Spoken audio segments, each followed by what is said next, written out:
¿Qué tal? ¿Cómo están amigos y amigas de esta comunidad? Pues sin duda ha sido una semana muy particular en donde el tema de la verdad ha estado sobre la mesa a través de distintos comportamientos de los actores y actrices políticas de nuestro país, en donde nos hemos topado incluso con una insistencia por parte de la oposición de mantener un hashtag, una etiqueta aun y cuando está oficialmente, ya no es una opinión, oficialmente basada en mentiras, en hechos que no trascendieron, en hechos que los propios propagadores de un principio han reconocido que no son concluyentes. Vimos a una Xochitl Gálvez en Estados Unidos hace unos cuantos días, que más allá de todo el tema de si salió por la puerta de atrás o no, de si habla o no habla inglés, y que también tiene un aspecto político que se lo va a preguntar a nuestro invitado, fue a hablar con personajes tan particulares como Almagro, por ejemplo, de la OEA, o en el Wilson Center de John Dimitro Negroponte y otros más. Y ahora va a España, con los antecedentes que existen con el Calderonato y Foxiato con España. Vamos a platicar y analizar de todo esto con una persona que en lo personal, usted lo sabe, admiro, respeto y aprecio muchísimo. Mi querido Héctor Alejandro Quintanar, ¿cómo estás? ¿Qué tal, querido Jesús? Muchas gracias. Un saludo para ti, para quien nos escucha. Oye, pues yo lo primero que te preguntaría, mi querido Héctor, y que es parte precisamente de toda esta diatriba que hemos visto en los últimos días, para la oposición la verdad ya se volvió irrelevante, oye. Sí, bueno, me parece que la frase de Raimundo Rivapalacio sobre que la verdad es irrelevante, no solo es una bandera muy cínica que define muy bien el modo de entender la política de estos personajes, sino que también confirma otras frases que igual de cínicas desde hace mucho revelaban el talante autoritario y pues mentiroso de cierta derecha mexicana que capitanea a otras derechas, como por ejemplo la frase haiga sido como haiga sido. Me parece que estos despliegues de prepotencia y de cinismo, pues deberían alertar a la comentocracia, pero parecen ellos estar muy cómodos en esta situación. Se autoengañan y se tranquilizan cuando una precandidata como Xochitl Gálvez dice que ella va a ser la que va a enarbolar a sus dos ejes de campaña, que son verdad y vida, cuando, bueno, pues lo que nosotros tenemos que observar no es tanto qué propone un candidato, sino qué es lo que realmente ha hecho en su trayectoria política, porque eso es lo que realmente es revelador y es lo que realmente devela las intenciones y el proyecto que tiene en la bolsa. Entonces me parece que lo que hizo Xochitl Gálvez en Estados Unidos es también muy revelador, porque bueno, hay que poner en la mesa que los países favoritos de la derecha mexicana son Estados Unidos y España, no porque para ellos sean modelos por seguir, no porque sean algún tipo de democracia que admiren, sino porque son países que han tenido una actitud colonialista ante México y parece que ella es que esa derecha ve con buenos ojos este entreguismo ante países que, bueno, en su momento España fue una potencia, no lo es más, Estados Unidos sigue siéndolo, y pues parece que ansían de nuevo una subordinación del país hacia los designios que provengan de estas naciones. Entonces, pues es muy revelador lo que está haciendo la señora Galvez en este momento de precampaña. Oye, este punto, mi querido Héctor, que tocas, el imperialismo y sentirse cómodo con ese sometimiento, que es algo, y tú lo sabes mejor que yo, tú eres el experto, se ha venido dando desde hace mucho tiempo, prácticamente toda la historia política de nuestro país, pero que se profundiza con la llegada de los neoliberales mexicanos al poder, quienes literalmente administran México como si fuera parte de una colonia norteamericana o bien otro estado norteamericano, respondiendo directamente a los intereses de ese gran capital y que se ve replicado ahora precisamente con estas declaraciones de Xochitl que días antes va a la American Society y dice abiertamente voy a regresar de industria eléctrica al estilo Peña Nieto, como bien lo señalas, ahora va a España, en donde se encuentran empresas que fueron beneficiadas por Calderón, también, por supuesto, en ese marco, el caso de Vicente Fox Quesada. La derecha en México, además, ¿cómo la definiríamos? Esta derecha actual que estamos presenciando, que estamos viendo que miente con total facilidad, para la cual la verdad no es relevante, la cual se sube a cualquier tipo de actitudes. Veíamos a Morales Lechuga decir que van a reformar la Constitución, un artículo que ni siquiera existe. ¿Cómo defines esta derecha que está operando actualmente? Bien, me parece que es muy interesante la pregunta. Hago un apunte brevísimo sobre Morales Lechuga, que fue procurador de la República y está preocupado porque van a reformar el artículo 139 de la Constitución cuando solamente la Constitución tiene 136 artículos. Es ya de verdad una cosa de vergüenza lo que pasa con muchos voceros de la oposición mexicana. Pero bueno, me parece que a lo largo del siglo XX, las derechas mexicanas, porque valdría la pena hacer una distinción, la extrema derecha en México, que siempre tuvo una raíz muy conservadora de índole religiosa, pues en algún momento se identificaba no con Estados Unidos, porque veían en ese país a una potencia nociva, sobre todo porque la identificaban como una potencia de carácter protestante, de otra religión que podía vulnerar el cristianismo, que era el eje cultural de México, con el cual ellos se identificaban. Por eso veían con muchísima simpatía a la dictadura española de Francisco Franco por su identificación católica y porque para ellos Franco era un gran dique en España para contener el expansionismo comunista del siglo XX, identificado con la Unión Soviética.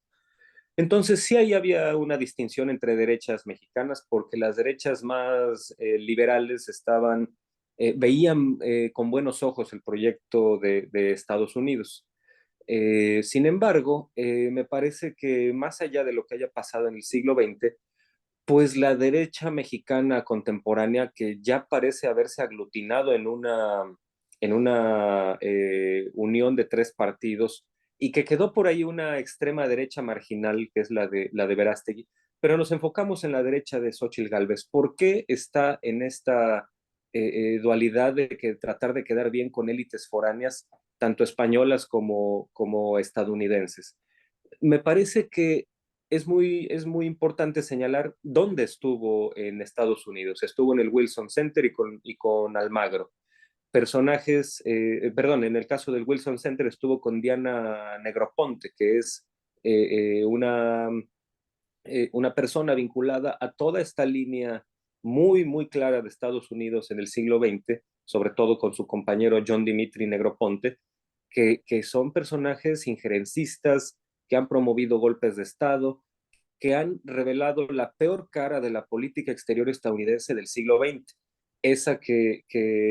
dio visto bueno a golpes de Estado, que asumía a personajes como Pinochet como sus carniceros, como sus personeros. En fin, se trata de ese rostro absolutamente condenable de la política exterior estadounidense del siglo XX. Y en el caso de España es todavía más particular porque yo había definido hace un par de meses que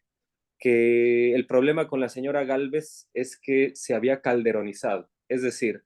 ese papel que jugó en el año pasado de ser una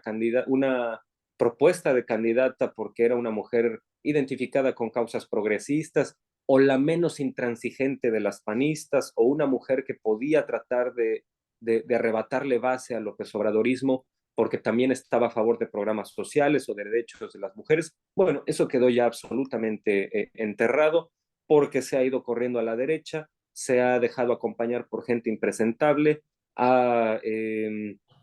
puesto como coordinador de campaña a lo peor del calderonismo, como el caso de Max Cortázar. En fin, se ha ido corriendo hacia este punto y uno de los ejes identificatorios del calderonismo es esta sumisión absoluta ante un país con el que ni siquiera México tendría que sentir una relación de subordinación, como es España.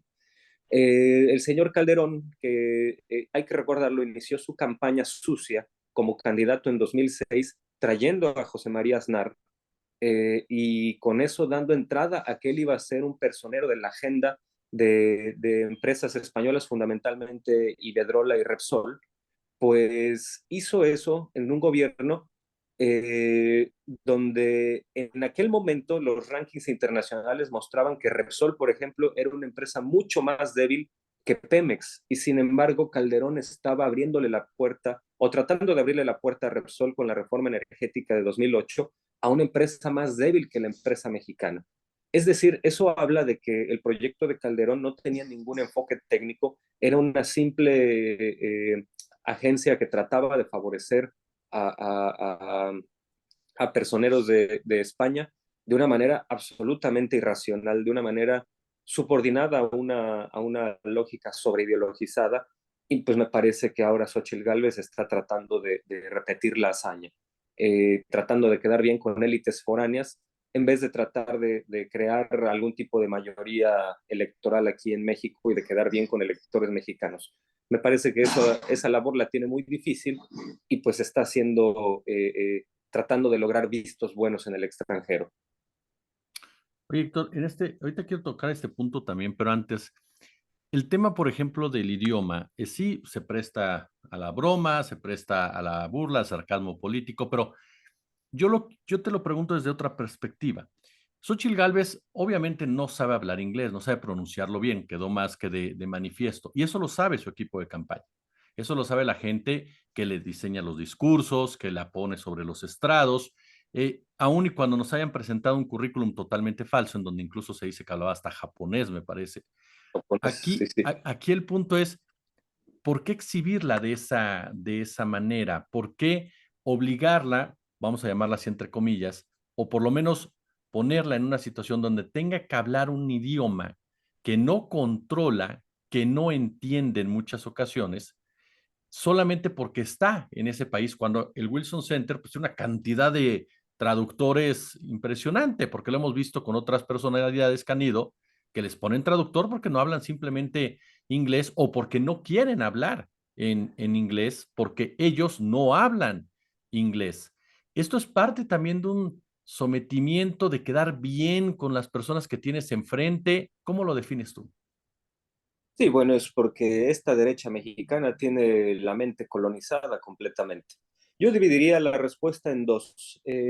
Sí, secundo aquí a la maestra Violeta Vázquez Rojas, esta destacada lingüista mexicana y extraordinaria analista política, que dice, bueno, hablar otra lengua no es signo de nada. Cada persona tiene una cosmovisión que a veces se ve reflejada en la lengua que hablamos, y pues dentro de la ciencia lingüística pues no hay una manera de decir que fulanita, fulanito hablan más o hablan mejor o hablan peor con base en su acento, o son más o menos inteligentes con base en las lenguas que saben. No va por ahí la cuestión. Sin embargo, lo interesante es que la derecha mexicana desde hace muchísimos años ha puesto esas frivolidades y esas cosas secundarias como un punto central en la agenda pública. Hay que recordar que desde hace 20 años decían, López Obrador va a poner en peligro las relaciones internacionales porque no habla inglés. Eso, además de ser una cosa errónea, además de ser un absurdo, porque pues el servicio exterior mexicano y las relaciones internacionales mexicanas no dependen de que un presidente hable inglés, porque para eso tiene su equipo de traductores. Sin embargo, para ellos era una gran revelación el hecho de que un presidente no hablara inglés, que podía poner en riesgo las relaciones internacionales, sobre todo cuando dependíamos tanto de una relación con Estados Unidos. Bueno, pues eso es simplemente un dejo de elitismo y de mente colonizada, de pensar que si uno habla inglés, por lo tanto es un ciudadano de mundo capaz de dialogar al tú por tú con las grandes potencias, bueno, lo cual es una falacia. Digo, Vicente Fox hablaba inglés y ha sido uno de los presidentes más subsumidos y más subordinados al entonces presidente George W. Bush. Entonces, eso no es signo de nada, pero lo que sí revela es esa hipocresía y ese doble rasero de las derechas, para quienes un señor de Macuspana no tiene derecho a ser presidente porque no habla inglés. En cambio, ahora ven con mucha indulgencia lo que hace la candidata Xochitl Gálvez, quien tampoco habla inglés, o no lo hace de una manera coherente, sólida, y pues van a dejar pasar eso, van a dejar en el olvido ese anecdotario, van a dejar de hacer una tragedia de la ausencia de una candidata bilingüe. Y pues bueno, me parece que eso revela un poco también una cuestión que yo había planteado hace unos meses acerca de que la derecha mexicana tenía este doble rasero tan hipócritamente expuesto que todo lo que en su momento iban a ver como defectos en López Obrador lo iban a convertir en virtudes en Xóchitl Gálvez. Ya hasta hablaban de la teoría del carisma bueno y el carisma malo. Ahora me parece que van a seguir en esta idea de el inglés bueno y el inglés malo. Entonces, se trata de tratar de seguir viendo a la señora Xochitl Gálvez como un producto milagro que les puede sacar una buena campaña cuando los números me parece que exponen que no va a ser así. Realmente creo, Héctor, y aprovechando tu presencia siempre grata y de verdad que engalana nuestra comunidad. Ahorita el punto que tocabas en la anterior respuesta, su campaña en el extranjero. En México, según las encuestas, Xochitl no ha logrado conquistar a la mayoría de los votantes que necesitaría en un momento dado para ser competitiva frente a Claudia Sheinbaum incluso. Mucho menos, por supuesto, para fuera de Massive Caller, me parece que es la que se llama así la encuestadora. Fuera de esa encuestadora, ninguna otra la pone siquiera en un primer lugar o cercana a un primer lugar. ¿Qué denota desde tu perspectiva esta necesidad de ir al extranjero? Ya nos planteabas el sometimiento, los vínculos, todo ello, pero la pregunta directa que te hago es, ¿va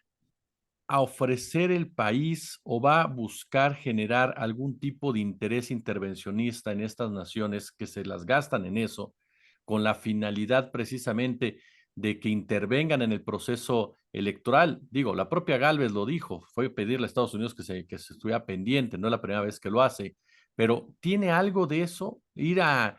pedir que intervengan en un proceso electoral? Porque pues no creo que haya muchos mexicanos en España que vayan a votar y los mexicanos que en Estados Unidos, la mayoría no va a votar por ella, me quedó más que claro ese día. Entonces, ¿a qué va en ese sentido para esos países en particular, más allá de lo que ya nos comentabas brillantemente? Muchas gracias, Jesús. Pues probablemente el intento sea tratar de revolver más las aguas con cierto sector en Estados Unidos a quien vería con buenos ojos a una mujer como Xochitl Gálvez. Hay que pensar en Estados Unidos como un conglomerado de intereses pragmáticos y también unos sobreideologizados, pero así un intervencionismo tan brutal como el que ejercieron en otras épocas,